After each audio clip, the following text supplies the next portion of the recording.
The 18th century was a time of maps with empty spaces.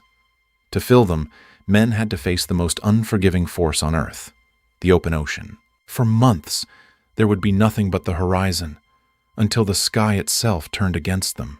This wasn't just weather. It was a test of iron, wood, and human spirit. The age of exploration was forged in these gales. Chaos reigned on the deck. Every man knew that a single mistake meant the difference between a legacy and a watery grave. The captain's voice was the only thing holding the ship together, a desperate command against the howling abyss. Muscles strained against salt-slicked ropes. Every cord was a lifeline. When the canvas gave way, the ship was at the mercy of the current. They were no longer masters of their own destiny. But for those who survived the night, the reward was a world that had never seen a British flag. Land. A new world untouched and full of the promise of unimaginable wealth. With a single gesture, the boundaries of the empire moved thousands of miles. This was the birth of global Britain. The terror of the seas was soon transformed into the order of the map. Navigation was the new power. Every voyage was a stroke of a pen that redesigned the world. The edges of the unknown were shrinking. Forts became towns. Towns became colonies. The infrastructure of empire was being laid, stone by stone. It wasn't just about land. It was about the roots. The trade winds were now the breath of the British economy. The tastes of London were changing. The world's luxuries were becoming British staples. Behind every successful landing was a navigator, a man who turned the stars into a roadmap for expansion. To hold these new lands, Britain needed more than explorers. It needed a wall of wood and iron. It needed the Navy. The Navy didn't just explore. It protected. It enforced. It was the physical presence of the king across the globe. By the end of the century, the foundations were set, but the true struggle for dominance had only just begun. The age of exploration brought the world to Britain's doorstep. But as the maps grew redder, so did the battlefields. While kings fought for glory, a group of merchants in London was building something far more powerful. They called it the East India Company. Founded in 1600, it wasn't just a business. It was a private state with its own army, its own currency, and its own laws. With the press of a seal, they controlled the destiny of entire nations, driven by a single goal: profit. To reach the riches of the East, their ships had to survive the treacherous journey around the Cape of Good Hope. They were sailing away from the cold mists of the Atlantic and into the humid, spice-scented air of the Indian Ocean. By the mid-1700s, the company had established its first footholds. India was a land of staggering wealth and ancient empires, but they were not conquerors yet. They were guests in the court of the Mughal emperor, the most powerful ruler on earth. The negotiations were delicate, a balance of power that could shift with a single word or a misplaced bribe. Tea, textiles, and spices. The company was slowly weaving itself into the fabric of Indian life. The wealth flowing back to London was unprecedented. But as the company grew richer, it grew hungrier for control. To protect its trade, the company built an army. Soon, the line between merchant and soldier began to blur. They began to play local rulers against one another, becoming the puppet masters of a fragmenting empire. The company was no longer just trading in goods. It was trading in power, and the stakes were about to turn lethal. In the ports of Madras and Bombay, the air was thick with more than just humidity. It was the scent of impending conflict. The era of peaceful trade was coming to a violent end. The company was ready to take what it could not buy. The boardrooms were about to be replaced by the battlefield. The ledger was being traded for the sword. From the shadow of commerce, the first great conflict of the company's reign was born. The roar of the guns would herald a new age for India, and a new path for the British Empire. The merchant princes had become kings, and the world would never be the same again. The rise of the company set the stage for the most famous battle in the history of the empire, the Battle of Plassey. 1757, a year that changed the world. On a small field in Bengal called Plassey, the fate of an entire subcontinent and the future of global industry was decided in a single afternoon. The morning broke with a heavy mist. Hidden in the haze were two armies that couldn't have been more different. On one side, a small but disciplined company force of 3,000. Professional, precise, and dangerously focused. Every grain of powder was precious. They were outnumbered nearly 20-1. Opposing them was the Nawab of Bengal, leading a colossal force of 50,000 men and a wall of war elephants. Then came the rain. A sudden monsoon downpour that soaked the field and, crucially, the Nawab's gunpowder. But the company had kept their powder dry. As the Nawab's guns fell silent, the British artillery began to roar. the air filled with the scent of sulfur and fear. The Nawab's cavalry charged into a wall of fire. They moved through the smoke not as merchants, but as the new masters of India. This was no longer about trade. Victory wasn't won just by guns, but by betrayal. The Nawab's own general stood still, watching his master's defeat. By sunset, the Nawab's army had collapsed. The company had won the wealthiest province in the world. Robert Clive, the heaven-born general, looked out over a landscape that was now company property. The company wasn't just collecting spices anymore. They were now the tax collectors for millions. The plunder of Bengal had begun, a transfer of wealth so massive it would jumpstart a revolution back home. Bengal became the company's private bank. Profits surged as they transformed from traders to administrators. But for the people of Bengal, the corporate empire brought a new kind of hardship, a ruthless efficiency that put profit above life. The mask of the merchant was finally off. The East India Company was the world's first global corporate superpower, and the smoke of the battlefield was about to become the smoke of the factory. The wealth stolen from Bengal provided the capital for the Industrial Revolution. Britain was being rebuilt with Indian gold, steel, steam, and coal. The corporate empire was the engine of a new world order. The empire was no longer just a collection of colonies. It was a machine, a global system of production and plunder. But every machine has a breaking point. Next, we witness the peak of the Victorian Age and the first cracks in the imperial crown. By the early 19th century, the wealth of an empire had found its soul in the machine. Britain was no longer just a nation. It was the workshop of the world. Steam was the new lifeblood. It powered the heart of an empire that was now fueled by iron, coal, and an insatiable desire for production. In the north of England, silent valleys were transformed into roaring industrial hubs. The landscape itself was being rewritten. Every strike of the hammer, every spark that flew, was a testament to a power that the world had never seen before. The textile mills of Manchester and Lancashire became the engine rooms of global trade, weaving the world together with British cotton. But behind the gears were the people, a new class of workers, bound to the rhythm of the machine from dawn until dusk. The sky darkened. The green fields of Britain were vanishing beneath a permanent shroud of coal smoke. Progress had a heavy price. This was a global machine. Materials from the colonies arrived as raw goods and left as the products that defined the modern age. Railways became the iron nerves of the empire, connecting ports to factories and cities to the world. Distance was being conquered. Time itself was now standardized. The world began to move at the speed of the British clock. Control was absolute. The wall of wood was replaced by a wall of iron. The Royal Navy was now a fleet of steam-powered titans. Great wealth created great divides. The empire was at its peak, but the foundations were beginning to feel the strain of its own weight. Steel was the skeleton of this new world, and Britain was forging its own destiny in the white heat of the furnace. A global administration of paper and ink managed the flow of goods and people across every time zone. The sun truly never set. But as the 19th century drew to a close, the industrial engine was becoming a war machine. Production was shifting toward destruction. The steam that powered the mills was about to become the fog that hid the advance of millions. The workshop of the world was preparing for its most lethal creation, the industrialization of death. The era of imperial confidence was coming to an end. A new and terrible century was dawning in the mist. The lines on the map were no longer just for trade. They were for the trenches. The empire was about to face its greatest test. The industrial engine had built the world. Now, it was about to tear it apart.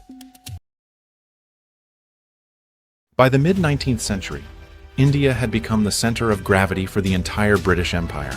It was the jewel in the crown, a source of immense wealth and profound complexity. The company's corporate rule was replaced by a vast, intricate bureaucracy. The Raj was an empire managed by paper, ink, and a cold, administrative efficiency.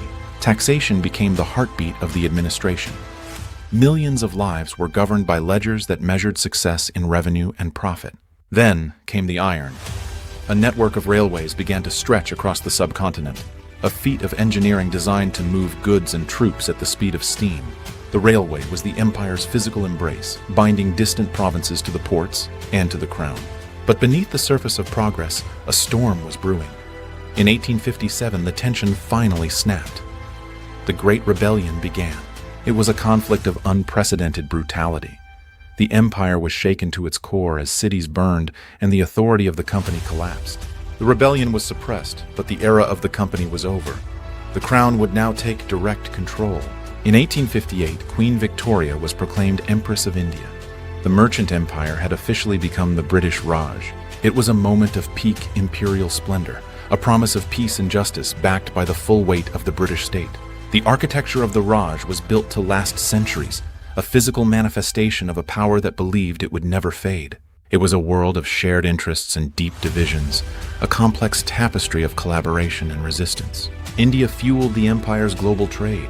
Tea, silk, and opium flowed through its ports, funding the grandeur of London and the expansion of the navy. The ports were the arteries of the empire. India was no longer just a colony, it was the engine of global Britain. High society in the Raj was a world of masks. Beneath the elegance, the seeds of independence were already being sown. A new generation of Indian leaders was rising, educated in the laws of the empire they now sought to reclaim. The crown was at its brightest, but the sun was beginning its long, slow descent toward the horizon. An empire that spanned the world was about to enter a century of transformation and ultimate sunset. The British Empire had remade the world, but the world was now ready to remake itself.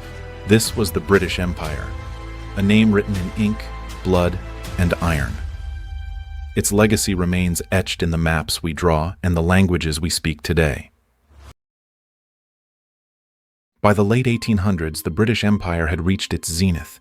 A quarter of the world's land and people were under the rule of one woman, Queen Victoria. London was the capital of the world, the heart of a system that controlled global finance and the movement of every major resource. The Great Exhibition of 1851 showcased the wonders of the world, brought together under a single glass roof in the Crystal Palace. It was a monument to the machine age and the empire's ability to command the riches of every continent. But the empire's thirst for territory was not yet satisfied. The scramble for Africa was about to reshape the map once again.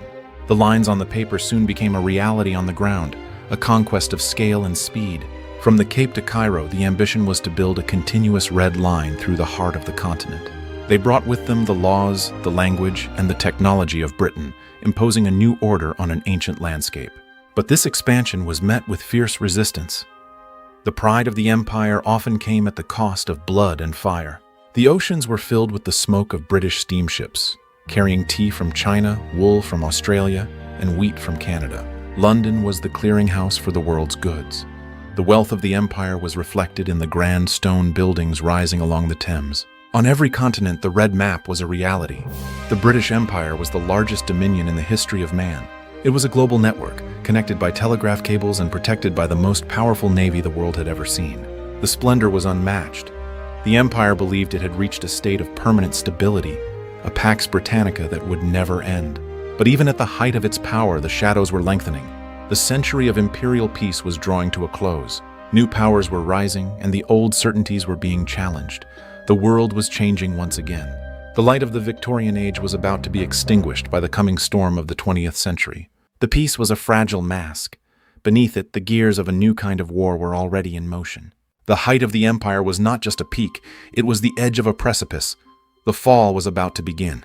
Join us for the final chapter, The Fall of the Giants, an exploration of the wars that broke the world and the end of the British Empire. By 1945, the wind of change was blowing across the globe. An exhausted Britain could no longer sustain the weight of its own creation. The era of decolonization had begun. In one territory after another, the symbols of imperial authority were taken down. These were moments of immense finality. For millions, it was the dawn of a long-awaited freedom. The map of the world was being reclaimed by those who lived upon it. But independence often came with a heavy price. The partition of India saw the greatest mass migration in human history and a cycle of violence that would leave deep scars. The lines drawn on maps in London boardrooms became the literal life and death struggle for those on the ground. In Africa, the call for self-determination could no longer be ignored. The giants of the continent were rising to claim their place in the sun. The Suez Crisis of 1956 was the final wake-up call. Britain could no longer dictate terms to the world without the support of the new superpowers. The empire was no longer a machine of conquest. It was a legacy being dismantled in the face of a changing global reality. In the Caribbean, the West Indies began to forge their own paths, ending centuries of colonial rule. The administrative machine was shutting down. The clerks and governors were going home. But from the ruins of empire, something new was being born. The Commonwealth, a voluntary association of independent nations. The crown was no longer a symbol of rule, but of a shared history and a common language. The map was changing faster than ever. The red patches that had once defined the globe were vanishing. The empire was receding into history, leaving behind a world that it had irrevocably shaped. The modern world was built on the foundations of this empire. Its legacy is in the cities we build and the laws we follow. The sun has finally set, but in the twilight, the story continues. This was the British Empire, a name written in ink, blood, and iron. Its story is the story of our modern world, its rise, its reach, and its ultimate fall. In 1914, the long imperial peace was shattered. The machine that had built the empire was now turned toward its own destruction. The Great War had begun. The trenches became the new boundaries of the empire. Millions of men from across the globe were pulled into a conflict that no map could truly contain. The roar of the artillery was the voice of the new century. For the first time, the empire was bleeding on an industrial scale. They marched toward a front line that never seemed to move, sustained by a sense of duty that would soon be tested to its breaking point. In London, the war cabinets worked through the night. The empire was no longer just a source of wealth. It was a desperate lifeline for survival. The cost was not just in gold, but in the spirit of a generation. The giants of the Victorian age were beginning to falter. 20 years later, the storm returned with even greater fury. The Second World War challenged the empire's very right to exist. The fall of Singapore in 1942 was the greatest defeat in British military history. The myth of imperial invincibility was shattered forever. From the deserts of North Africa to the jungles of Burma, the empire fought a war on every front, draining its last reserves of power. By 1945, Britain was victorious, but it was a victory of the exhausted. The world they had built was gone. The sun was finally setting. The debt was too high, the empire too heavy, and the call for freedom too loud to ignore. The smoke of the global conflict was about to clear, revealing a map that was no longer red. The era of the masters was over. The era of the nations was beginning. One by one, the flags were coming down. A global system was being dismantled piece by piece. 1947 marked the turning point. India, the jewel, was free, and with it, the very heart of the empire was gone. The maps were being redrawn once again, not by merchants or kings, but by the people themselves.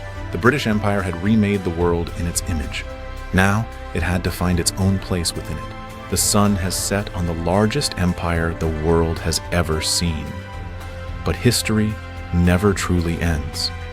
Its echoes are all around us. The British Empire may be a thing of the past, but it is not a silent memory. It lives on in the very fabric of our modern world.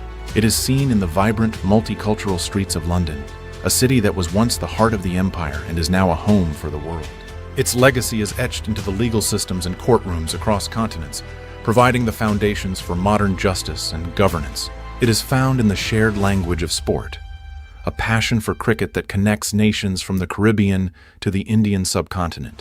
But perhaps its most enduring legacy is the language we are using right now, English, the global tongue of science, commerce, and connection.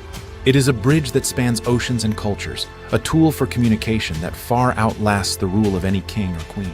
We live in a world that the British Empire helped to build, for better or for worse. Its story is our story, and as the sun rises on a new day, we are left to reflect on the rise and reach of the greatest empire the world has ever seen. The sun has set on the empire, but its light still lingers in the world we share today. Thank you for joining us on this journey through history. This is the end.